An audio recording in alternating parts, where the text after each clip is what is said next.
మిరపకాయలు మిర్చి పండించేటువంటి రైతులు ఉంటారు. మిర్చికి వారంలో 2 లేదా 3 సార్లు కంపల్సరీ మందు కొట్టాలి. వారంలో 2-3 సార్లు మందులు కొట్టేసేటువంటి డే బై డే 2 డేస్కి ఒకసారి ఖచ్చితంగా మందు కొడుతుంది. ఇది మొత్తం ఆ క్రాప్ దిగి మనం మిర్చి ఏరుకునే నాటికి కొట్టిన మందుల పర్సంటేజ్ చూస్తే అది తినాలంటే కూడా భయపడేటువంటి ఒక భయంకరమైనటువంటి ఒక పరిస్థితి ఉన్నది.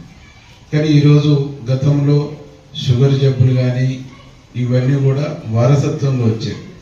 ఇప్పుడు వారసత్వము కుటుంబంలో తండ్రికో తల్లికో ఉంటే అనేటువంటిది లేకుండా ఎవరికి వయసుతో నియమితం లేకుండా షుగర్లు రావటం కానీ, వయసుతో నిమిత్తం లేకుండా క్యాన్సర్లు రావటం కానీ, వయసుతో నిమిత్తం లేకుండా హార్ట్ అటాక్లు రావటం, ఇవన్నీ కూడా కారణం ఏంటంటే మన ఆహారపు అలవాట్లు మారడంతో పాటు మనం తింటున్నటువంటి తిండిలో రకరకాల పద్ధతుల్లో ఈ పెస్టిసైడ్స్ ఎక్కువ కలవటం అనేటువంటిది కూడా ఒక కారణం.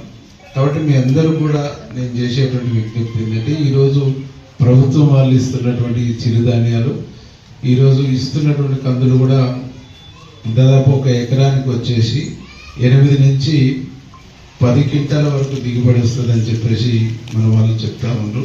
ఇది 2 సీజన్లో నాటుకోవచ్చు. ఇప్పుడు నాటొచ్చు, వానాకాలం నాటొచ్చు, యాసిడ్ పంట కింద కూడా దీన్ని నాటుకోవచ్చు.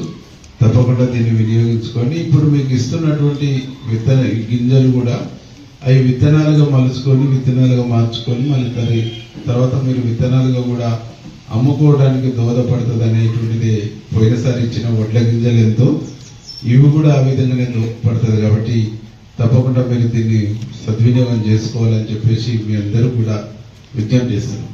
ఈరోజు ఈ రాష్ట్రంలో గౌరవనీయులు ముఖ్యమంత్రి రేవంత్ రెడ్డి గారు అనేక పద్ధతుల్లో ఈ రాష్ట్రంలో గడిచిన 10 సంవత్సరాలు అనేక రకాల అప్పుల భారాన్ని, అనేక రకాల సమస్యల్ని మిగిలిచిపోయినా కానీ ఈ రాష్ట్రాన్ని అభివృద్ధి పదంలో తీసుకుపోవాలనేటువంటి సంకల్పంతో ముఖ్యమంత్రి గారు ముందుకు పోతాం.